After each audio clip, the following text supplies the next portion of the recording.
Real time. Let's get where the rubber hits the road. Real stories of real people. And Jackie tells us of about a 70 to 8 hour work week and gives some advice. And we're going to test it to some of the time excellence principles and see if it makes sense for us. Can we learn from this?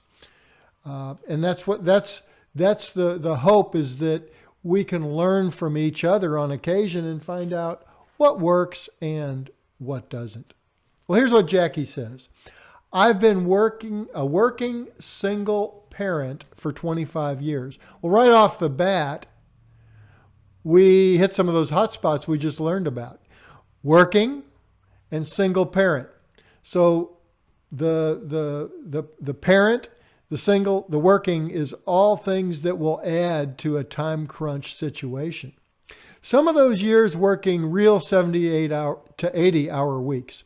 So 70 to 80 hours, and she references that she does time logs. So the time logs are there, and those time logs are validating that says, hey, I'm not just feeling this. I'm not just making this up. I've got evidence. And so that's the amount of time crunch. You can just feel how she feels, is that she's got this big burden of a job that she's billing hours out, and she knows how many hours she's working.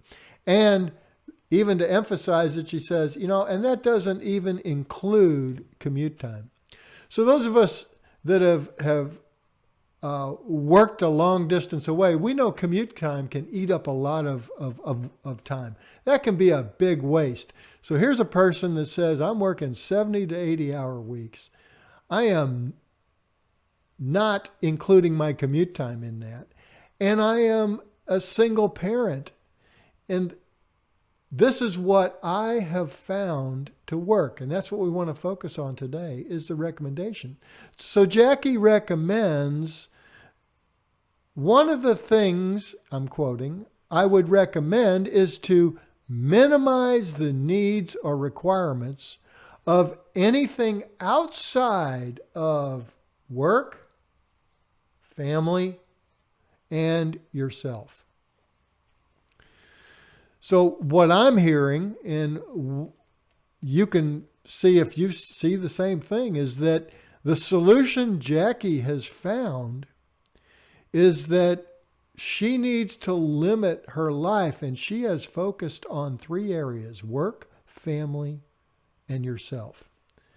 And the question becomes, is that valuable information for us?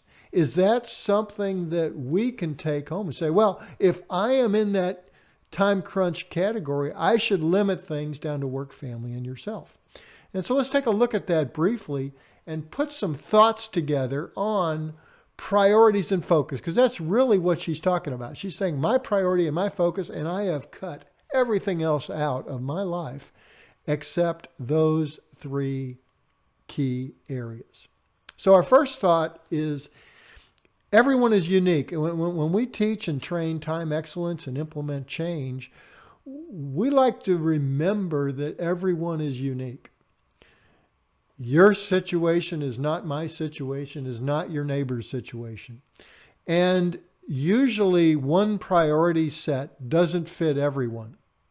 So that recommendation of just focus on these 3 areas seems to be a valid but specific recommendation for Jackie, but not one that we would just carte blanche say, this is really a good solution for us. We would want to think about our situation and our specifics. The balance is the key. We want to balance what time we do have, and there are techniques to reduce the time. There are techniques that we will learn throughout this show. But right now, Jackie points us to probably one of the starting points is when we really look at our focus. When we crystallize our focus, we now know what time allocations and what things we should be doing. So when we talk about balance, let me give you maybe some tips on how to think about what might be those priorities in your life. And it starts with the word firm. F-I-R-M is the way I remember it.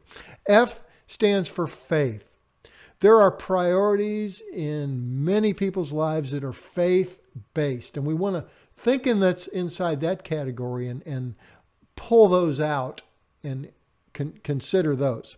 There are improvement areas, the I in firm, F-I-R-M, the improvement of ourselves, the improvement of others, the improvement of our financial situation, the improvement of the environment, the improvement of the world.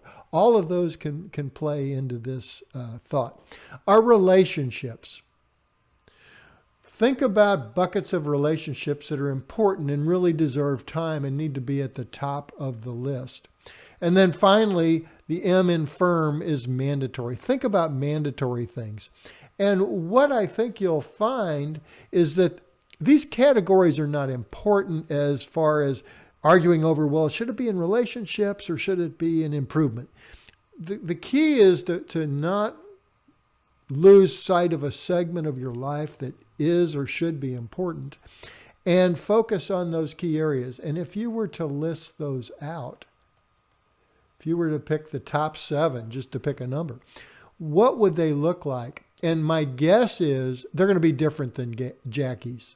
They're going to be different than the 3 that Jackie said, hey, I recommend for you to cut these out.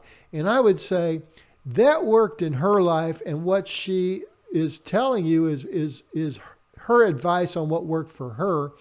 But I think in your world, you're unique, and you really need to look at the 7 or 8 or 10 priorities in the firm buckets, F-I-R-M, faith, improvement, relationships, and mandatory, and see what is important. From there, you can make great progress at being more effective and making more of a difference in those areas.